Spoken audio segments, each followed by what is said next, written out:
Hello and welcome to Midnight Movie Madness. I'm Crystal, and I have a little bit of bad news for you. We yet again ran into some more technical difficulties. My fault. My microphone did not record for some reason, so everyone kind of sounds like they're just talking to a ghost, which is cool. So please bear with us while we try to still have a coherent discussion about the movie Targets. My opinion for my initial review, just in case you're interested, was that I gave it a 7, and I thought the movie was wonderful. It was so ahead of its time.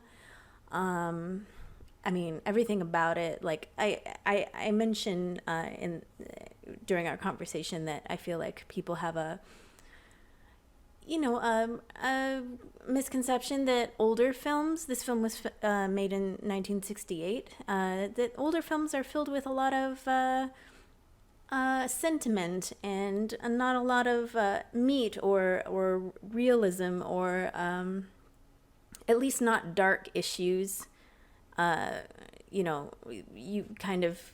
People kind of perceive older films as being very fun and light, whereas this one really isn't the case. It is fantastic. It is dark. It is real. It still has humor, but man, just the qualities of a film like this are, classic, but at the same time so brave.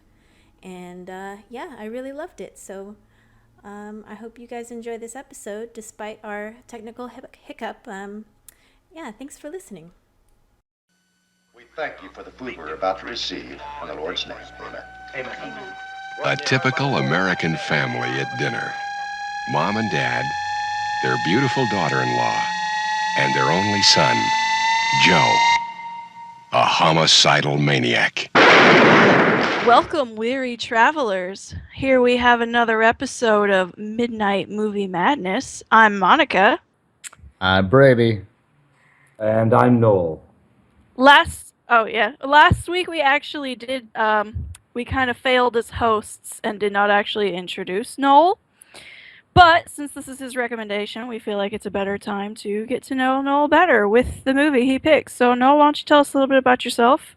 Hi, I'm Noel. I'm your special guest this week, and I've watched horror movies when I was much younger.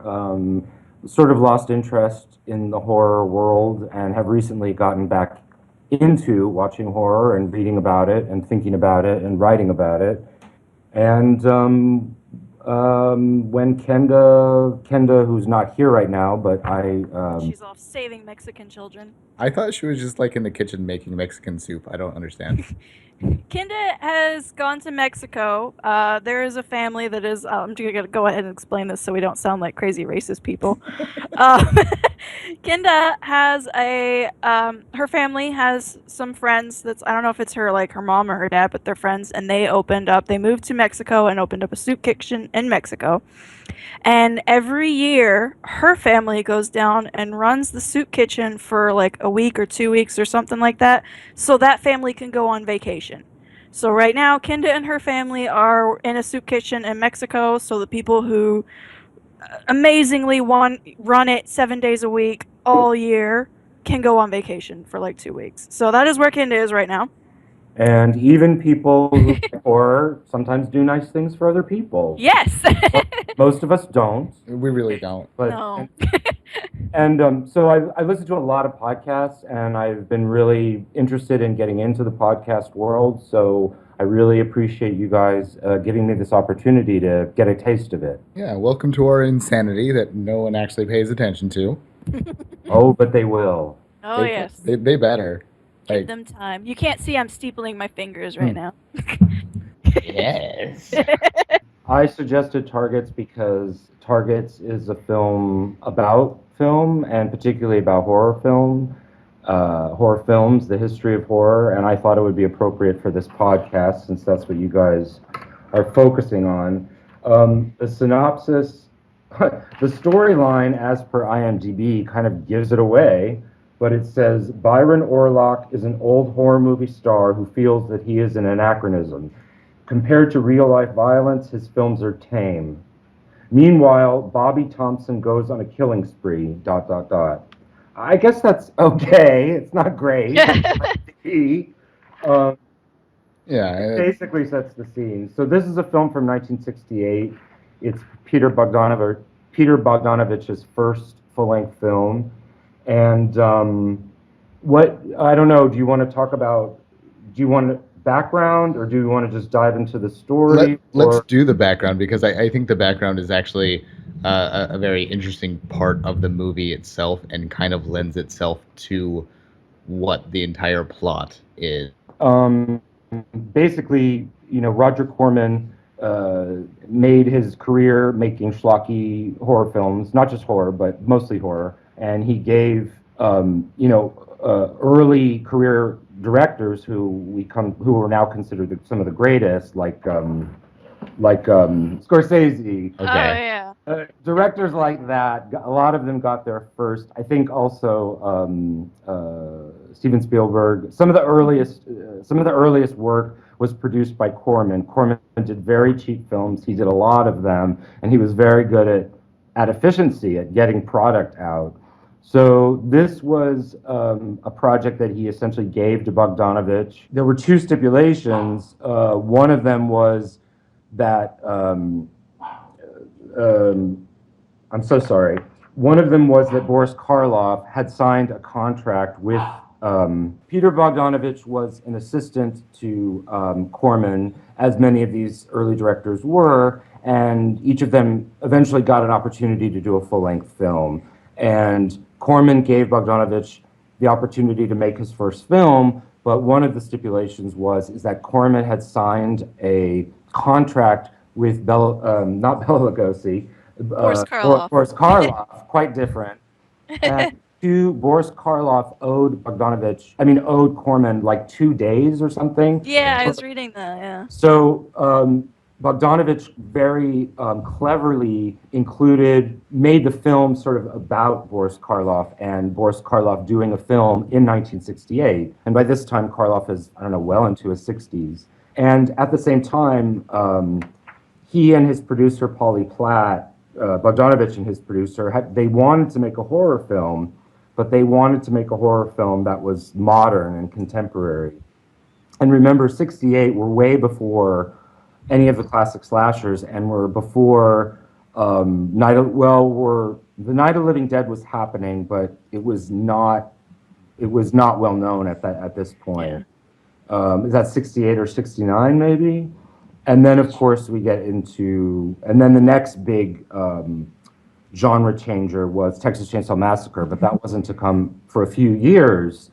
So I think the film community, or artistic minds in the film world, were trying to figure out, those who were interested in genre, what is modern horror? And we're right in the depths of the Vietnam War, and carnage is literally coming out of people's television screens into their living rooms like they had never seen before.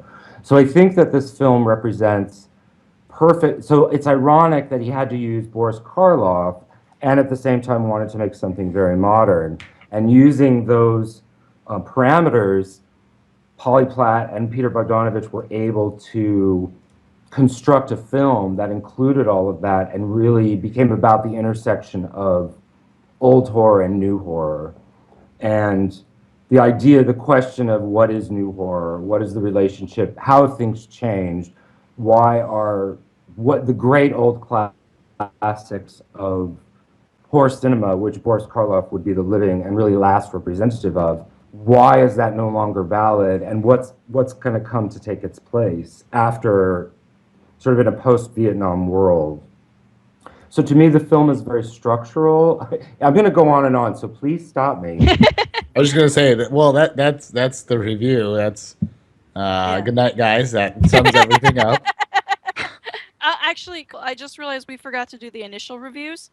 So after hearing the full synopsis, let's just all real quick say what we thought, and then we'll go into detail with our personal opinions then. Does that sound good?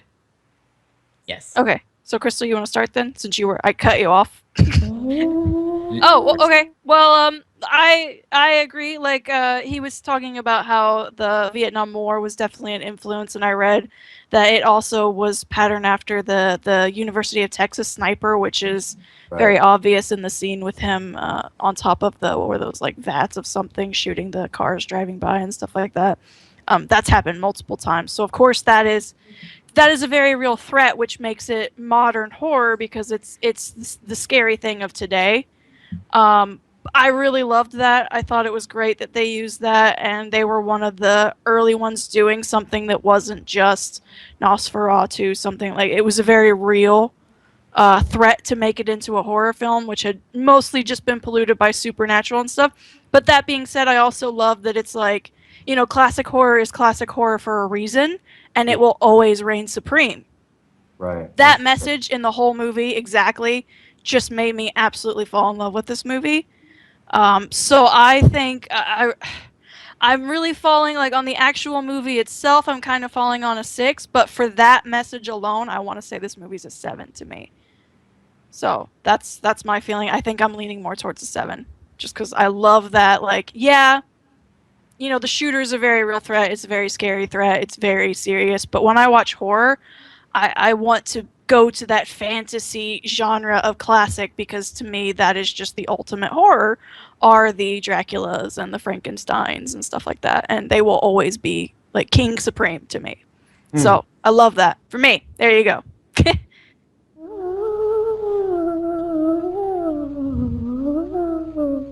They tend to think about what they're actually saying more than most films. Yeah, about the man who met death and everything. I'm like, wow, that story's awesome. Yeah.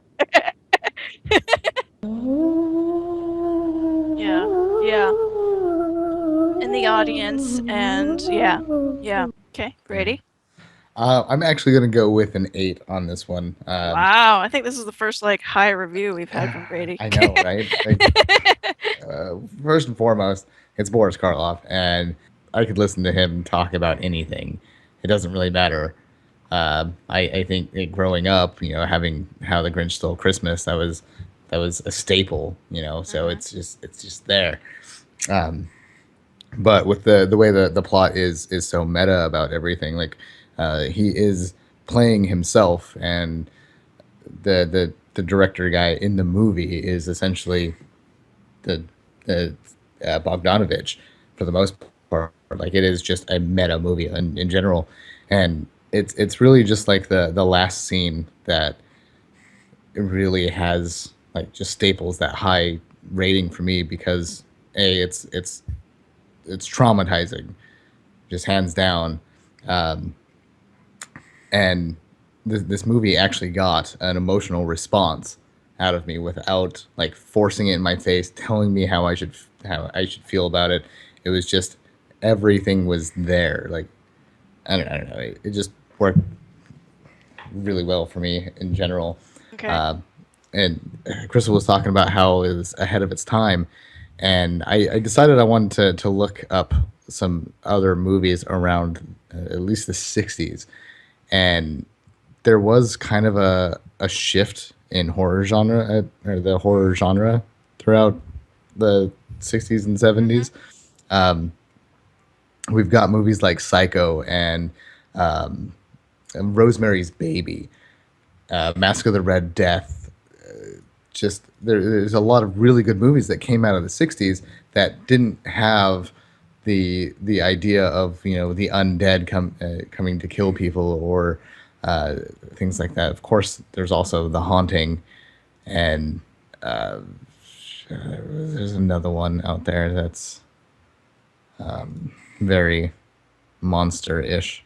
There's a lot of monster movies from the 60s too. And the really really memorable movies from this decade are the ones that are like the hidden killers, the hidden monsters that are there in real life. Yeah, there definitely was a theme at those days, and it probably has a lot to do with just getting over the past few wars, is that most of the time the monster was someone like your next door neighbor as opposed to what you would actually assume to be a monster. It was always something hiding, Right. the last expected place, and that's where the real terror lies. Though, is Hmm. something that you thought was a safety, a constant, a normal, all of a sudden being the thing that you're supposed to be most afraid of. Right. And then, at the end, I'm going to be the one that spoils everything. Having Boris's character kind of be the hero. The Mm-hmm. he's used to being the monster, and he's the one that confronts the real life monster, and like that in itself is he got to confront the real life monster and put an end to it, and it just kind of solidified everything that the character was presenting throughout the entire movie. So And I do want to go back to a point you just brought up later after the review, because I do have a question about that topic right there. But we'll do your review, and I'll hit on it later. right. So anyway, I really enjoyed the movie all around. The music was great. The filming was fun. It was nice to see something like the old L.A.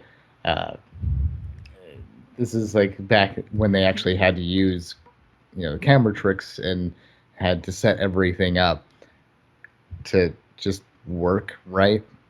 It's more artistic than just technical setup. So I don't know. I really dig it. So it's Okay. getting an 8. All right. Okay. All right. And well, no, you recommended this, but what was your general number review? Yeah, I would give it an 8 as well. I mean, there's so much to say about what all of you guys have said, and you've hit all of, I think, all the different things that are so great about this film. And each time I see it, I see more about, more layers and more craft, and it is so perfect. It is, Crystal, you said that, and so this level of craft often tends to come from the smaller films, right? Because they're on such a tight schedule and such a tight budget.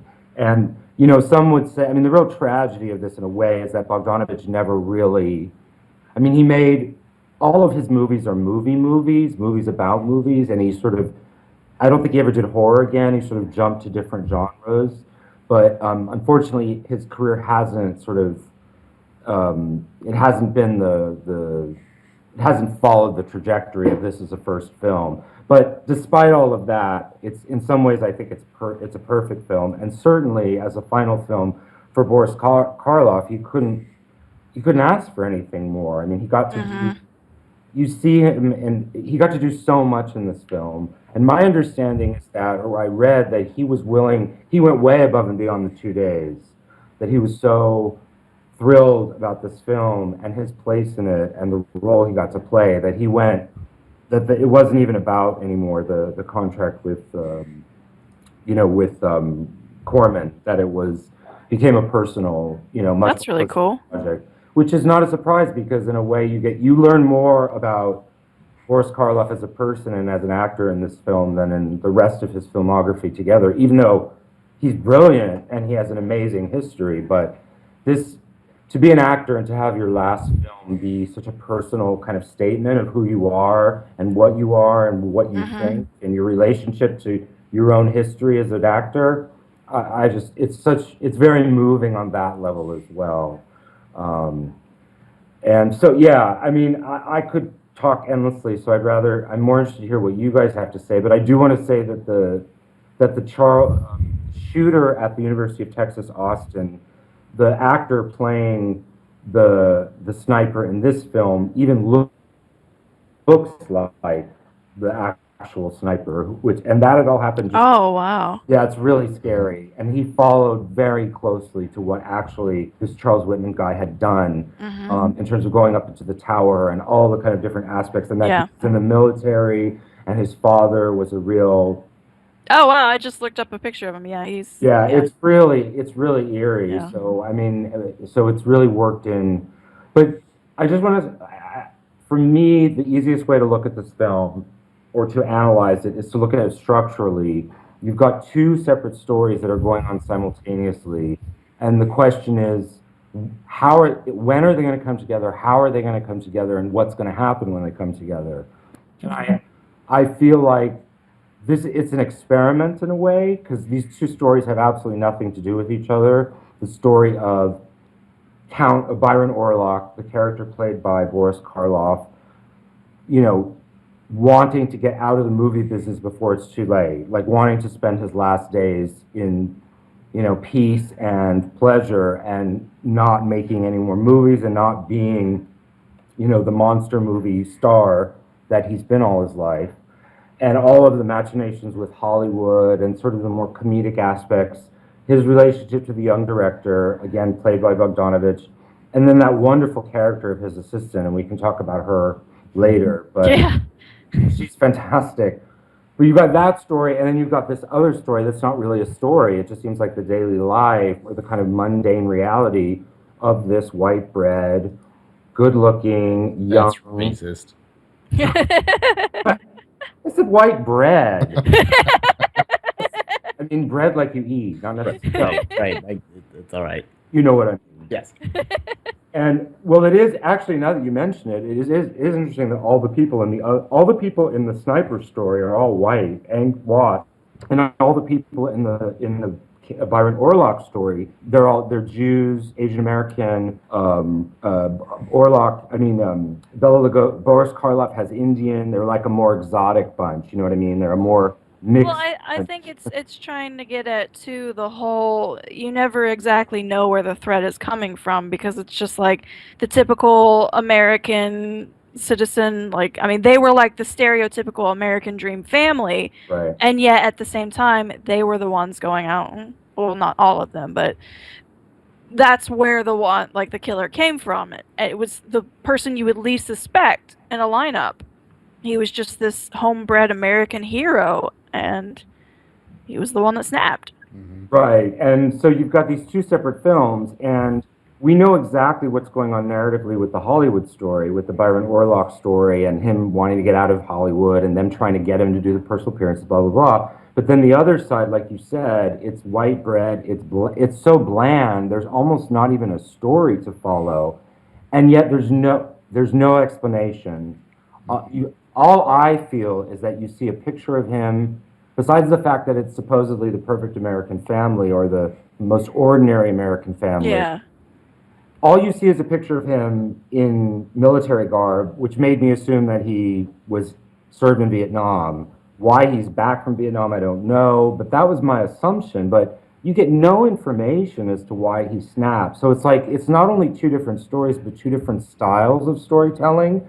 It's like you're thinking, when I was watching it again, thinking about you guys watching it, I thought, oh, it's so obvious where these two stories are going. But that's just because I had seen it before. And that first time, it's like, where is this going to lead to? Like, how are these two stories going to intersect? And so I guess I'd be interested to hear what you guys' experience were with just the structure of that, because it's such a strange. So yeah, those are those are just a sprinkling of some of my thoughts. My big question, and I'll just say it now, is the last line. I don't know what the last line means. The last line of spoken dialogue, and I'd love to. I don't remember what it was. Oh, actually, that was my question too. Because, okay, I'll get into that then. My question was because he kept saying he was retiring, and they kept like a big secret about he was retiring, and his secretary kept saying like, well, we can't really tell him the real reason why you don't want to do this. And I'm like, was he getting some sort of anonymous threat? Like from a gunman or something? Because that happens to celebrities.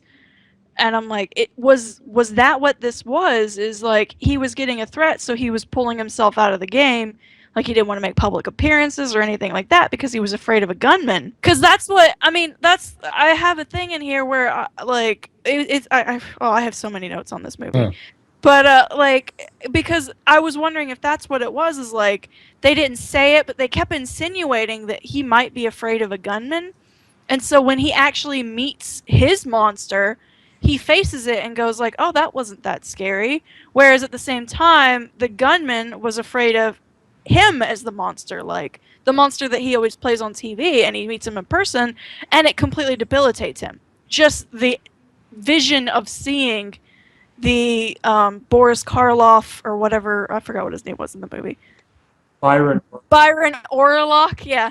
Just Yeah. by seeing the Byron Orlock, you saw him on screen and he's already delusional, so he sees the big monster version of Byron Orlock on screen, and then at the same time he's seeing him approach him in person, and it paralyzes him. And I'm like, it's kind of one of those scenes where it's like, okay, Byron Orlock was afraid of the gunman was afraid of Byron Orlock. They both had the chance to face their fears, and only one actually did. And I was wondering, like, that was my question about the movie is, did they ever say that he was like, he got a threat or he was afraid of a gunman? Because they kept insinuating something the whole movie, like a secret reason that he was quitting. Because even his secretary is like, oh, but of course we can never tell him what the real reason actually is. And I'm like, can't you tell me? I'm your audience. Like, Oh, but I watched this movie 3 times trying to find that, and I never found it. Huh. What the answer that his assistant had that actual line, Yeah. and it was never explained what she meant by that. I couldn't find it. I mean, unless it was like some small conversation that I missed, but like I watched it 3 times just Yeah, if you going, saw it 3 where's times- the hint somewhere? But I thought maybe him saying that last line was actually the hint. That's what I was afraid of. Like, she set it up early in the movie, and then he finally answered the question at the end. I was like, was that what it was? Is like he got an anonymously threat or something? Okay, I absolutely love this scene too, where he and the director got drunk, and the director falls asleep on his bed, and he's yeah, like, that's "Well, this is my bed, so I'm just gonna fall asleep too." yeah, that scene was amazing. I'm like, that's such old man logic. Yeah. Yeah, apparently that was ad-libbed for the record. Oh, really? Yeah, I'm reading through some stuff, and I think what I was glancing through, I think he said that was ad-libbed. So, I mean, how much of the story do you want to go through? Because I jumped us to the end, and I didn't really mean to do that. I guess I just didn't want to forget that I wanted to hear what you guys had to say about that last line. To be honest, like we basically covered Yeah, we already everything went in through, this. like, It's the separate families and all that. Well, I mean, there's the whole thing of Peter Bogdanovich plays a director. It's super meta, as you guys said, but Peter Bogdanovich is playing a director, and the director's name, the character is Sammy Michaels, which is a reference to Samuel Fuller, a popular genre director, sort of director's director. And then Byron Orlock, Boris Karloff's character's name. Orlock was the name of the Count in Nosferatu, the first vampire movie. yeah, like it's a reference to Yeah. everything leading up to this point, and it's so just good. And I interpret Byron as a reference to Lord Byron, that this is a romantic character, that this is the old school horror. This is, Lord Well, they Byron. kept showing that movie where he was the very civilized, like a count sort of, but yet at the same time he had that weird like dungeon lair underneath his castle of torturing people. Like they kept showing clips of this movie to give you the idea that this is the image they're going for. Right. So by the way, that movie's called The Terror. It's Boris Karloff and Jack Nicholson. Yeah. And it's. Did you guys recognize Jack Nicholson at the end when he came on? Yeah. No, what? Like, I yeah, know. me too. I was like, no way. At that point, I was totally not paying attention to the movie that was going on. I was really into the actual scene, not the movie in the background.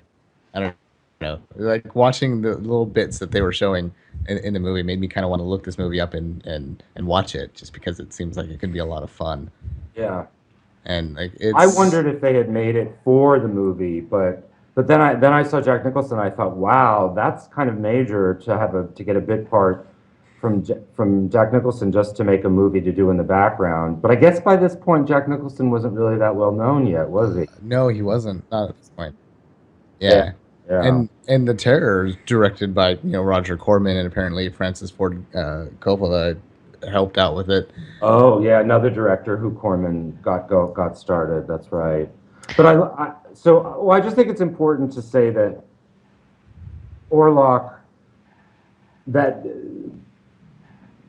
what am I trying to say? Peter Bogdanovich plays the director in the movie who wants to get Orlok into a more interesting film than the same old creaky Hammer horror films he's been doing, which is exactly what we're watching. Peter Bogdanovich has directed a film where Boris Karloff gets to play something way above and beyond the kind of 18th iteration of, the Frankenstein story or whatever, or the Mummy thing, which is what one of the things he's famous for. Right. But then leading up to, I think the question is, one of my questions that you guys might have an answer to is the sniper. We don't know why he's killing people. We know that he's obsessed with guns. We see him at the target range with his father. He doesn't kill the father, right? He ends up killing his No, wife. it's just the wife, Mother. and then that kid that was helping them with their groceries. I don't know if Oh we my actually knew who God, that kid was.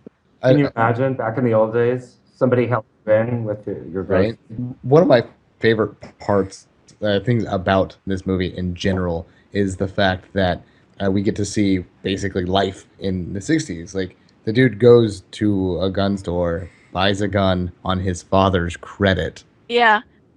No, like, That yeah. day, like, there's no... Yeah, and it's just... I love even the guy who was still like, you got an honest face. Yeah, like, that's something that happened in this country at one point in time. And now there's like the 5-day waiting period, and there's psych evals that happen. And even too, like, I mean, this is a period of what, like a few days? He goes to the gun store several times and buys lots of ammo, and they're just like, sure, going hunting with your dad again? Yeah, you going out with your dad again? Yes. Sure. And it's like the letter that he types up is on the poster, and it says, I just killed my wife and my mother, and I know they'll get me, but before that, many more will die. Which is supposedly something that Charles Whitman, the University of Texas, Austin sniper who killed 18 people, can you imagine? Yeah. He left a similar note. Right. But his note was like, apparently in his note he said, can you please donate my brain to science to figure out why people snap and start killing people for no reason. I mean, that was like the implication of his note. So I wonder, like, do you guys think that this film is an because the whole gun thing, there's so many guns in this film, it's like a total overload of guns. And so already there's this comment about the gun, how obsessed this country is with guns. It's not like in the last 10 years, this like goes way back. And do you think the film is an anti-gun film? Do you think it's like an anti? Not at all. And the reason why I don't think it is because when the kid is out shooting with his dad, and he starts getting that twitch, and he's aiming the gun at his dad turns around and is like, "Don't ever point a gun at a person." Like, it's not, if you're not planning on shooting something, don't aim at it. I'd like to add never point your gun at a person. Yeah, I'd like to add too. Noel brought this up earlier, how in between the Boris Karloff story and then this family story, like, it was a very different pacing, it was a very different storytelling. But it's like the Karloff one was slightly more exciting because it's like all the glamour of the like behind the scenes Hollywood stuff like that, and then this was just the typical American family. But because, like, I don't know, just picking up on social cues that actor was laying down very heavily that something was wrong with him, I was way more into his storyline, going like, okay, this is the guy that's gonna snap. What's he gonna do next? It was like way before he even pointed the gun at his father's head. I'm like, there is something seriously wrong with this guy. And I just kept watching him, anticipating, and then when he like slowly developed, like that night he's like sitting in bed smoking the cigarette in the dark, and even just before that when he was just talking to his wife trying to actually tell her, I think there's something wrong, but then he couldn't build the courage, man. I was like seriously into those scenes, even though it was a slower paced, like less dramatic, everything like that. I was just like, what is going on with this guy the whole time? It was just like, there was like, at one point, there was like the parents' TV was going on in the background, and that was the only noise, but that just made it so much better to me, that it wasn't like cinematic, it was realistic. That's so interesting. Well, you guys, it's very interesting.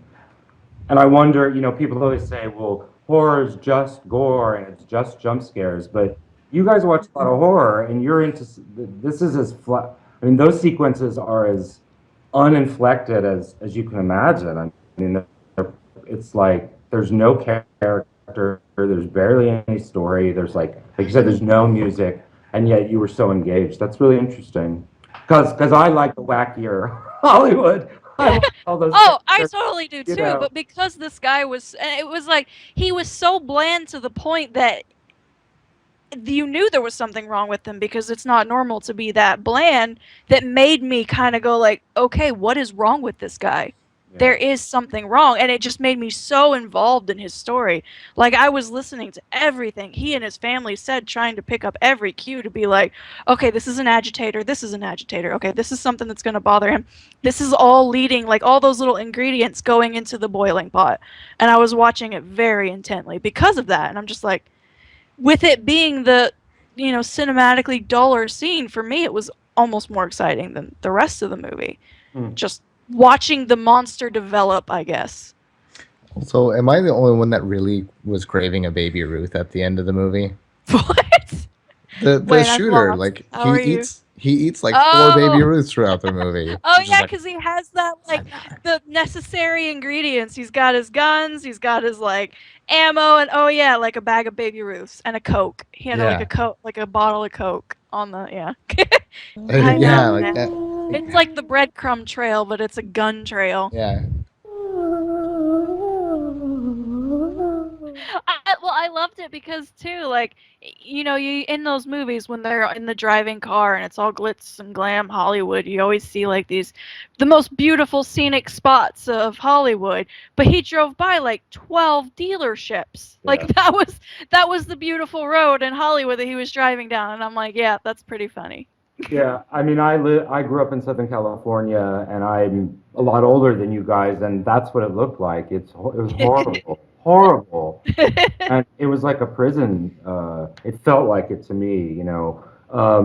But it's interesting because the ingredients of the new horror is like used car lots or car dealerships, candy bars, Coke, the sound of the TV in the next room. It's like all the things that the old horror, isn't.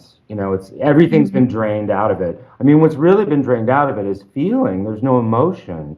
And so the question, this idea of the most horrifying thing is somebody killing without a reason and without any emotion. And I think that this comes out of war. At least it seems to me. If you know what I mean, is like the That only way seems to be to the win a overall war is message, to yeah. kill with no reason and with no feeling. Yeah.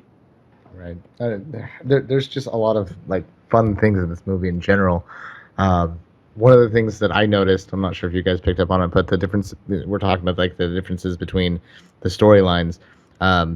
The story with the family, the shooter and everybody, that's all very blue and white, whereas the Hollywood side, like it's very warm colors, Yeah. like lots of like browns and oranges and yellows and such, and it's just a good contrast there. Yeah, I didn't really notice that, but now that you're saying it, yeah. Yeah, that exists. One of the things I was kind of looking around on the interwebs to kind of see if I could find a little bit more information on the last line, because we're all just kind of like, it could have been things. I found this page that's talking about one of the reasons why he's retiring is the world around him, society, is becoming scarier than the movies that he's made. Right. So Okay. that's why he's like, so Okay. this is what I've been afraid of the entire time. It's because he actually got to experience what he was actually fearing the Just world the was actual becoming. world around him. Yeah, Yeah. okay. I can dig that. Yeah, so I think that's a Yeah. pretty solid answer. Coming Yeah. Yeah. I have I have two comments all about that. And one of them, like, for one, there's a scene where at this point we had already seen him get out of his car and start climbing into the thing, and then you see all the people in their cars as he's looking out to, like, oh, pick my beautiful targets and all that stuff. And then they show his empty car of like, oh, people should notice something, or they're just trying to like kind of build that dread feeling because something is amiss and he's not in his car.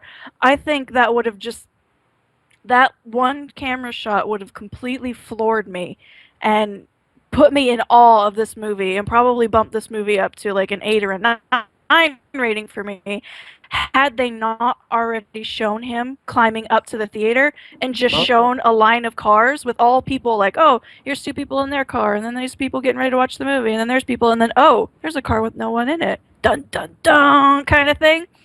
Like, but instead they showed him already get out of his car, and it's still a beautiful shot just to give you that dreaded feeling, like you as the audience know, it's going down, but nobody else does. But I feel like had they not already shown him get out of the car and climb, it would have been such a more powerful shot because it's the first sign that this is where it's going to happen. This is where it's going down. And then my other thing about that is, okay, that first lady he shoots at is the smartest and fastest and most genius woman I have ever met in my life. Because not only did she immediately assess that there was a sniper shooting at them, she immediately went, oh, let's turn off the lights in our car and get down. I would have been screaming and panicking and had no idea what was going on, and I probably would have got out of my car and like been yelling at people. Yeah, and I'm like like, the no, guy she that got out of immediately the went, car and turn got off the shot. lights and get down. And I'm like, what? You're like amazing. What's going on? Right. The best mom ever. But all the cop shows we've watched, all the crime thrillers, don't you think when you hear a gunshot, you go down? You don't think so? Well, no, because the movie was going, so you didn't necessarily. A lot of people didn't hear the gunshot. That's what was so horrifying. Is Yeah, that because the movie was going. She just like, and I don't even think they really got shot yet. It was just like, something hit their window, and there was obviously a threat, but it wasn't exactly defined what it was yet. But she immediately was like, "Turn off the light, close the door, get down." And I'm like, where did you grow up? Like, how is this your immediate reaction? Mine would have been like, did somebody throw a rock at my car? What happened? Well, we should mention that this is all taking place in a drive-in theater, so that the sound for each car is coming, directly through your window, and Yeah. everyone's very separate. And I think it's another commentary about the modern world in Los Angeles. Is you're all close to each other, but you're all very separate. You're all in your own separate worlds, and that made it possible for him to kill more people. I mean, it does beg the question about the shooting that happened a few years ago, in the movie theater. Where was that? Is that Colorado? Yeah, right. Yeah, something like that. It feels like there's been a new spate. The Batman one, right? Yeah. So I don't know. It makes it there seems to be a spate of these kind of random, pointless killings in the last, well, I don't know, since Columbine, or I guess they've never stopped. I don't know. Yeah, they it's kind of like unfortunately. There's just some that got more media, and with those, like Columbine is one of the first ones that I remember. Obviously, the big school ones. There was with Sandy Hook was recently. Yeah, and for some reason, like maybe it's because I wasn't watching as much TV around the time of Sandy Hook as I was with Columbine, but I remember Columbine basically being shoved down my throat constantly. Like I couldn't do anything without that being mentioned. Well, you were in school at the time. You were probably so it was a lot of that kind of stuff, right? Yeah. Be vigilant. I mean, there was just a shooting in Tennessee like last week. Right, and I don't even know. Oh, I know because it was like my family's town. It was the mall that my family goes to. Oh no! Did anybody get hurt? Or? No, nobody that I know. Okay. Not that that's a good thing, but right. I mean, yeah. It's one of those situations. I think that's what this film kind of plays off of. Is this can happen to anyone, anywhere? Like, and you're talking about the various like camera shots that are I guess timed a little bit, like edited wrong in the wrong order. I think it would have changed the way it feels. The Just last for me, it would have been more dramatic, but I mean, it was still incredibly powerful as it was. But I It was think still it's a really really awesome. the I just want to last say, Monica, it's a really smart idea, and clearly you're on the road to becoming a filmmaker because that is a very, I would never have thought of that, but I think it was deliberately done so that wouldn't happen. You know what I mean? Like he takes all the drama out of the sniper's story, and I want like we get very involved in the mechanics of where the sniper goes, what gun he has, like all the little minutiae, eating the candy bar, like Well, it's they make boring sure to as make stuff. him human. Like, Yeah, yeah. but also like taking all the drama out of it. I just wonder if maybe that was done on purpose. That's all I was gonna say. But okay, great, you're but the final camera shot, the empty lot except for his car, like yeah. that itself is I think that was probably the most powerful shot in the film. Oh, I also had a comment at that last scene, again with all my crazy notes. I have a comment here that says, when were ambulances Ecto 1? Because the ambulance that drives him away is the freaking Ghostbusters car. Right, the Ecto 1 was a Yeah. retired ambulance. You didn't know that? Well, no, after that, I like looked it up and I'm like, oh yeah, it was. He got it like from an old like firehouse sale or Yeah. something. It never actually clicked to me until I saw it in this old movie. I'm like, what ambulances used to be the Ghostbusters car? This is so awesome. No, the Ghostbusters car used to be an ambulance. Yeah. Get it right. No, ambulances were Ghostbusters cars. But is that why they called it ectoplasm, or is there some No, ectoplasm is actually a term that was Yeah, ecto coined is like a long time ago. it's ghost goo. Essentially. Yeah. Yes. Yeah, we're hitting about an hour Yeah. at this point, so yeah. I'm still staying at a 7. I did really enjoy this. I tend to not want to ever make anything near like Go to the 8. but it is really close because I'm like, this would be one of the few that I'm like, yeah, this could compare to Babadook. Pretty. I I think I'm gonna stay with the 7 though. I don't know. I don't know. Do it. It's a 7 Just- or an 8. I can't really pick. Go with the 8. You should. It's good Fine. for you. It's an 8. It's really good, especially like the fact that it made me more interested in the boring side of the story than the actual exciting side says a lot. Like I was way more intense when technically the boring part was going on. Yeah. Yeah. I'm gonna stick with the 8 just because it's not quite 9 material. It's a good solid 8 all around. There's a lot of interesting things that we've discussed. The different style of filming between the two different stories. The lack of soundtrack makes it really feel more real life. Yeah, sometimes I enjoy it more when there's not like a lot of music going on because it's more immersive for me then. Right. And it really just all around feels like they were trying to say like, look, this is the real world, and still be able to. They still got that emotional response where I was just like, this is intense, and it's still, other than buying the guns the same day or whatever. I mean, you still can illegally, whatever, but it's still relevant to today. Like the more we get into like the shock horror genres, the more that we're getting into these gory films, we get desensitized to it, and therefore we need to get it bigger and more violent and more disgusting. And because of that, our real world around us, like, we're desensitized to those sorts of things now. So real life gets scarier and scarier and scarier before we actually respond to it. Right. That's really smart. That somehow the quiet stuff is still scarier. The mundane stuff is, no matter how much shock and horror we watch, we'll never be desensitized to somebody taking a gun into a movie theater and shooting people. Right.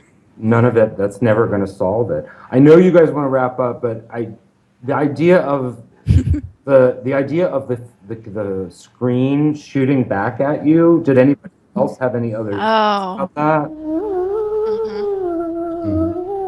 Yeah, it's almost like when you're watching a horror film, the thing that like or anything scary, the thing that scares you about it is that you let yourself believe this could be real, and then when someone is actually shooting you through that screen, it is real. And it's kind of like a weird bleeding of reality Mm-hmm. that Well, it's also like Videodrome, which is the other film I wanted us to watch. oh, I love that one too. It's about the same thing of like, is watching violence, how does watching violence actually affect Yeah. you? And what is it, what are you doing to yourself? And I Oh, mean, I the thing, just read a study about this too. Well, not like watching violence, but people in movie theaters and how movies affect them, like with their actual brain waves Mm-hmm. in horror films. Um, they were saying that when they did like several audiences where they like hooked up their brains to nodes and everything and were just recording brain activity while they watched not horror movies but like horror scenes, certain specific things, and movies actually sync the entire audience's brains to the same like wavelength. Mm-hmm. Like everybody's mind is in sync when they're genuinely into it, and it's almost like a communion at that point. I don't know. I was Yeah. reading a lot more into it, and I was like, I "Oh, this mean, is no, that beautiful," and they're like, "This is messed up," and I'm like, "No, it's this beautiful." this is a thing that happens all the time in any type of genre, any movie. I think some people refer to it as like the theater effect. Have you ever like seen a movie in theaters Yeah. and so there's a big crowd and there's like someone gasps and everyone else gets kind of excited or whatever. Someone else laughs and other people laugh. You have these Yeah. experiences with like a crowd, It's like a and then fellowship, almost like I right, hate and saying then this, but it's almost like going to church and everybody saying hallelujah kind of it thing. is no, it Yeah. literally is. Yeah. And then 6 months later, you get the movie. It's released on DVD or on Netflix or whatever, and you're excited because you remember that experience. You're like, this is gonna be great. You plug it in, and then you're watching it, and you're not laughing at the same things. You're not being shocked by the same things, and it's not necessarily because you've seen it already. It's just that no one around you is having Yeah. these reactions, so you're It's the just like, same as like listening to music as opposed to going to the concert. right, Yeah. yeah, but and but Grady, don't you think that it's more intense and more visceral with a horror film? Because horror is considered like pornography a body genre, a genre where you're getting more physiological reaction than an emotional one or an intellectual one in a film. I don't know, in a romantic comedy, I feel like we wouldn't all necessarily be quite in sync. I don't know. Well, that's what the study was saying. It's definitely more with horror because people get incredibly more involved in the film. right, Whereas with comedy, there's always those breaks where you're back, reality checks back in. And the right, study was saying that horror is the key because people don't really have reality checks during horror, and so they all stay synced. right. And it's like, so think about your everyday life. If you're hanging out with friends, you laugh, you chuckle, whatever. This is an everyday sort of thing. Um, but minus driving in LA, how many times are you frightened? Like how many times does your heart rate spike? Of course, it's more intense. These are experiences that you don't get regularly. So But it has to be good horror, right? Yeah, well, yeah, I mean, right. Yeah. but they still work. Yeah, you scream and they go, man. I still think they're funny. I punched a guy in a haunted house once. I think Like I almost punched you, Brady, didn't I? I Like think you, so. yeah. Like Where are these haunted houses that you guys are going to? There was the Orange County did like Silent Hill one year and they did Saw another year. And they were really big and really awesome. I have friends I that have props from the Silent Hill one. Oh man, the Silent Hill one was good.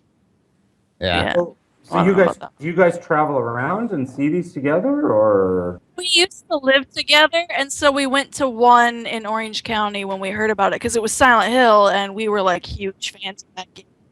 So we went to Orange County for that one, and then I've gone to a few others. You guys, you should totally do an episode on haunted houses, and particularly now that these haunted houses are being based around films. That's like a Yeah. new the thing. You know, I would love to do that, but I want to do one of like the really intense ones that people are like, "Oh, you can't survive," whatever. Right? Crystal, that's the Like one that I just sent you. That I'm like, let's totally do this. that. Escape room. Torture porn. I would have to review one of those just to be like, I lasted this long in this haunted house, and let me tell you about it. Like I would have to do that. Although the Crystal, the one that we're gonna do isn't horror themed. It's just an escape room that you have to solve puzzles. Great for tangents, by the way. Yes. Okay, so we went through everybody's review. Do we have recommendations of other movies like? Well, I actually couldn't think of one. Like I didn't really prep one, but I will say, in the vein of older movies, it's nowhere near as good as this movie. But Crystal, especially, you will love it. It's an old Romero movie called Season of the Witch. As a Haven't seen that woman, one yet. I seriously love that movie because there's a lot of metaphors about being the housewife, and it's the reason why she turns to witchcraft is because she's tired of being a housewife and she's tired of being her husband's servant. And it's whereas that wasn't really a popular thing so much, but it was just kind of becoming a thing in that time. It's a pretty powerful movie. Like there's literally. Like she has dreams about him putting a dog collar on her and sticking her in a kennel while he goes plays poker with some guys. Like it's that kind of thing. It's so good though. That's George Romero, right? Yeah. He's the head of his time. He's always trying. Yeah, and I don't know, he has a lot of good ones. Like I love The Crazies too. Have That's you a good seen one. Martin? Yeah, that's good. Monk. So I don't really know if I could come up with a recommendation, to be honest, because it's not necessarily unique, but the presentation is interesting.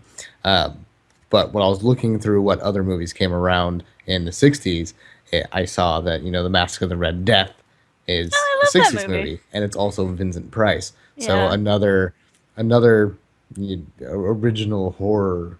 I love it because it's the 60s. They don't have great visual effects, but they do have the Vincent Price talking to himself scene. Exactly. And Yeah. that's important. I mean, you've got Boris Karloff's monologues. I guess Vincent Price does it too. Like his narration is really well known. I got- really love that movie. I love too how it's like the torture is just having an entire room that's nothing but yellow, and living in a yellow room for like a year right. becomes a point to like completely break you. I'm like, that's enjoyable. Okay, that's Right. cool. Okay. But Mask of the Red Death, if you're not familiar with the story, it's one of my favorite short stories when it comes to the horror genre. Anyway, just because it presents itself as people are trying to. That's Poe, right? Yeah. Yeah. Yeah. So they're trying to hide from the plague, and then The look at plague. that. It's just one of those things where no matter who you are, no matter where you are or what you're doing, there's threats that affect everything. Well, and that one's good too because it's kind of one of those things where rich people think that because they're rich they can make themselves invincible to Yeah. certain threats, and the Red Death is like, nah, Right. just your money means nothing to me, sir. Yeah. And it's Vincent Price. We're looking at the old masters of horror. So it's either that or some Bela Lugosi. Yeah. And I'm gonna go with Vincent Price just because. No Plan 9 from Outer Space. No. Oh, I didn't know that. I figured since I gave the last one. Well, I mean, Oh, that's fine. It's more so of if you liked this movie, you should watch You might this. enjoy something like Yeah. this. Oh, this is a recommendation to listeners. I forgot. That's Right. what you guys. Oh, okay. Yeah, we do that. Well, horror movies. I would say horror movies about horror movies. I mean, obviously, we mentioned everybody's seen the Joss Whedon one. Yeah. I mentioned what is We that? should do that sometime. Cabin in the Woods. Cabin in the Woods? Yeah, we should do that one sometime. And then I think this film reminds me of Fright Night a lot, or at least the original. Oh, I love Yeah. Fright Night. Because it's sort of like the old-fashioned horror versus a newer horror, even though vampires are old-fashioned, but in the original Fright Night, he's presented as like a modern vampire, it's like a modern, sexy, contemporary horror versus, the old hosts of the, horror TV shows. So it kind of reminded me of that. I think, again, as I've said many times, Videodrome is very much about your relationship to what you're watching, to horror. It's kind of like a "you are what you eat" metaphor. Kind of, yeah. The human need to gorge on, ugliness, awful images or repellent images. God, I hadn't thought. I forgot that you guys did that at the end. That's fine. Yeah, sorry. I've already mentioned those. I'm just gonna say that your recommendation is Westworld. Westworld? Yes. I don't know that one. You haven't heard of Westworld? Uh-uh. Oh man, yeah. So that's a thing you're gonna have to watch. Yeah, they're robotic things. Like people go to Westworld to see how the old West was, and all of these things are just robots, and then they malfunction, and everyone that's in this theme park. It's like Wax Museum. I totally love Wax Museum. Right. Pretty much. I totally love Wax Museum. Well, Chris Sarandon in the original The one. new one or the old one? Oh, really? Oh, it is, isn't it? Oh my god, that just clicked. Wait, what's the Humperdinck reference? Princess Bride. He's That's right. Oh my Yeah. god, yeah, but he's so much hotter in. If you want to see Chris Sarandon at his sexiest, you have to see Dog Day Afternoon when he's a transsexual. Dog Day. Yeah, Yeah. it really is. Well, I did not know Susan that was so was him. cool. What's Crystal, do you have? Oh, I thought it was gonna be you. Isn't it your turn, Crystal? Next. Okay. Oh, I'm so okay. excited. Thank you for that. I've been. Okay. I've It's on needed an Netflix. yes. So you can watch it on Netflix. I've needed an excuse to watch this film, so You haven't I'm seen it excited. yet? What? No, Seen it yet? me and Crystal have, but Brady Right, hasn't. I haven't, so it's very exciting. It's delightful. Also, I want to point out one more Yes. thing. Okay. Chris Sarandon is also Jack Skellington. His voice. Yes. Oh. Yes. I was like, no, that's now Danny. been bumped up to even cooler. Right? He's like in the top 5 now. Yes. All right. No idea. This actually lasted a lot longer than I was expecting because this movie was fairly just straightforward, and we talked about it a lot. So I mean, I guess it was well received around for us. So it's Yeah, definitely, was. if listeners are looking for a good movie, it's classic by all means. But watch it. We've all enjoyed it. Check it It's out. only like $3 to rent it on Amazon, so Right. it's not bad at all. Yeah, and if you guys want, watch the movie and then tell us what you feel about it. Could be fun. All right. Bye. Thank you.